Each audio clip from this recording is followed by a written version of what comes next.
Hi hello welcome back to ஜெடிக்கி kitchen. இன்றைக்கி ரொம்ப சூப்பராக கேரளா ஸ்பெஷல் சம்மந்தி எப்படி பண்ணலான்னு பார்க்கலாம். அது ரொம்ப ஈஸியாக செஞ்சிடலாம்.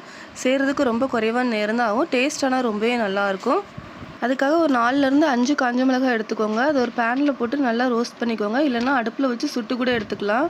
இந்த மாதிரி நல்லா கலர் சேஞ்ச் ஆகணும். அதை ஆற வச்சு ஒரு மிக்ஸி ஜாருக்கு மாற்றிக்கோங்க. நான் அது கூடவே சின்ன துண்டு இஞ்சி இந்த மாதிரி கட் பண்ணி ஆட் பண்ணிக்கிறேன். சின்ன சைஸ் புளி ஆட் பண்ணிக்கோங்க. ஒரு 4லேருந்து 5 சின்ன வெங்காயம் ஆட் பண்ணிக்கோங்க. கொஞ்சமாக கருவேப்பிலை ஆட் பண்ணிக்கோங்க. இன்னும் மிக்ஸி ஜாரை க்ளோஸ் பண்ணி நல்லா கோர்ஸாக இந்த மாதிரி அரைச்சி எடுத்துக்கோங்க. அரைச்சதுக்கப்புறமா நான் ஒரு அரை மூடி தேங்காய் இந்த மாதிரி துருவி வச்சுருக்கேன். அதையும் உள்ளே சேர்த்துக்கோங்க.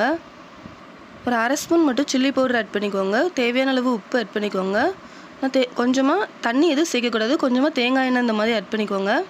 இனி மூடி போட்டு இந்த மாதிரி நல்லா அரைச்சி எடுத்துக்கோங்க. இந்த மாதிரி கையில் நல்லா உருட்டி எடுத்திங்கன்னா இந்த மாதிரி கேரளா சம்மந்தி நம்மளுக்கு கிடச்சிரும்.